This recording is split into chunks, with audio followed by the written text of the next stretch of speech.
বই আসলে উৎকৃষ্ট বন্ধু, এই বন্ধুকে ভুলে গেলে চলবে না। আজকে পড়ব হুমায়ুন আহমেদ স্যারের বৃষ্টিবিলাস।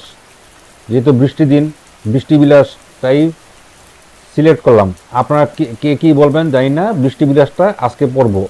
এই বইটি বৃষ্টির উপর লেখা বা রোমান্টিসিজমের উপরে লেখা। আমি পড়ছি। প্রথমেই আছে একটি প্রচ্ছদ, যেটা ছাতা নিয়ে প্রেমিকা যাচ্ছে। নিচেই লেখা নিচে লেখা আছে, এসো নিপবনে ছায়াবিধি তলে।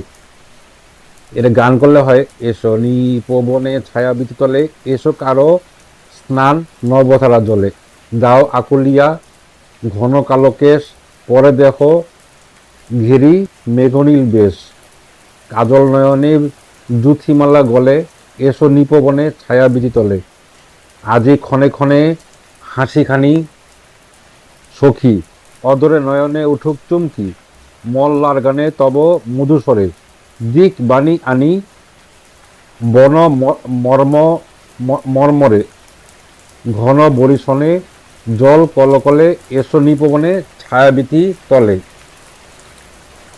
এই বইটি পুরোটা পড়া সম্ভব নয়। এটার দাম বলে দিচ্ছি, এটার দাম হচ্ছে 70 টাকা। দেখে নিতে পারেন, 70 টাকা আছে।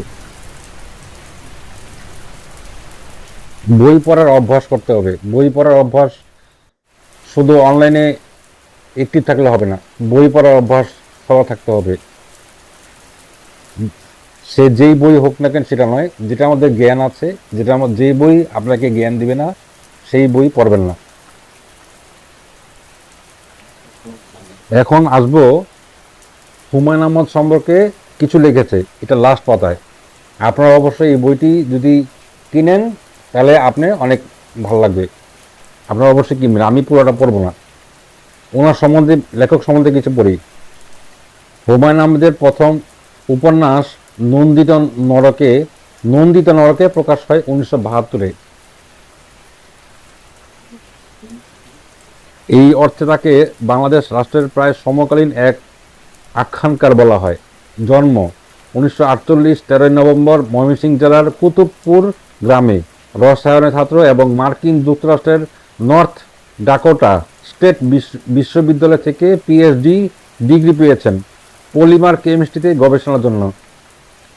ঢাকা বিশ্ববিদ্যালয়ের রসায়ন শাস্ত্রের এই অধ্যাপক 1981-তে তার সাহিত্যকর্মের স্বীকৃতি পান বাংলা একাডেমিতে পুরস্কারে। 1994 পান সর্বোচ্চ রাষ্ট্রীয় সম্মান 21 পদক। 1972 থেকে 1998 এর সার্ধ 2 দশকে তার উপন্যাস সমগ্রের 10ম খণ্ডই শুধু প্রকাশ হয়নি, তার সাথে প্রকাশিত হয়েছে সায়েন্স ফিকশন সমগ্র এবং এক আশ্চর্য চরিত্র, মিসির আলী। আপনারা গতবার হিমু চরিত্রের সাথে বলেছিলাম মিসির আলীর কথা। এই দুই হিমু চরিত্র এবং মিসির আলী চরিত্র, এই দুই চরিত্র হচ্ছে হুমায়ুন আহমেদ এর দুটো সৃষ্টি। একাধিক কাহিনী নিয়ে নির্মিত হয়েছে দূরদর্শন চিত্র এবং নাটক। তার পরিচালিত ছবি আগুনের পরশমণি শ্রেষ্ঠ ছবি সহ 8টি শাখায় পেয়েছে জাতীয় চলচ্চিত্র পুরস্কার। সম্মানিত হয়েছেন শিশু একাডেমি পুরস্কার, লেখক শিবির পুরস্কার, মাইকেল মধুসূদন পুরস্কার, অলক্ত সাহিত্য পুরস্কার, শিল্পাচার্য জয়নুল আবেদিন স্বর্ণপদক, আতিশ দীপঙ্কর স্বর্ণপদক সহ আরও বহু পুরস্কারে। তার সর্বশেষ কর্মকাণ্ড পূর্ণদৈর্ঘ্য চলচ্চিত্র শ্রাবণ মেঘের দিনে। এই চলচ্চিত্রটি সবাই দেখে থাকবেন। Thank you.